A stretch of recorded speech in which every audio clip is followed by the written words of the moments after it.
Oh, thank you.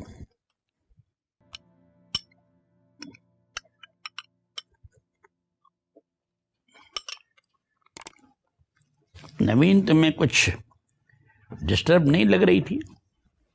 नहीं तो वैसी की वैसी है। बस रात को जरा उसकी तबीयत खराब हो गई थी, इसलिए जल्दी आ गई मेहंदी से। नहीं, कोई बात जरूर हुई है, इसलिए कि वो कुछ वहां से बेजार होके आई थी, वरना कैसा अपनी सहेलियों के साथ हंसी खुशी शादी ब्याह के गीत गा रही थी। बात तो आप ठीक कह रहे हैं, तो हम पूछ लेते हैं उससे। आखिर को हमारी बेटी है, हमने ही उसका ख्याल रखना है।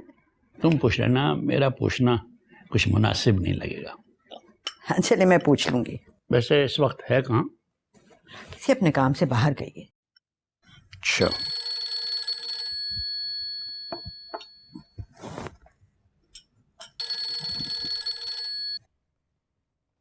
जी हेलो। इश्तियाक साहब से बात हो जाएगी? जी बोल रहा हूँ, फरमाइए। जीशान शाह बोल रहा हूँ जी। कैसी तबीयत है आपकी? ओ, जीशान शाह साहब जी, फरमाइए, कैसे याद किया? दरअसल इश्तियाक साहब, मिलना चाह रहा था मैं आपसे।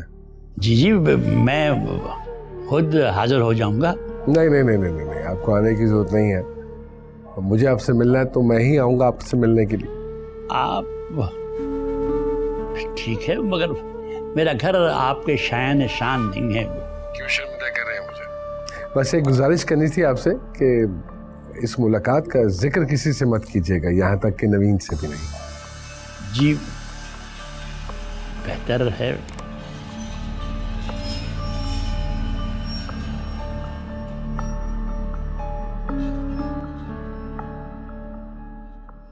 क्या हुआ? जीशान शाह का फोन था?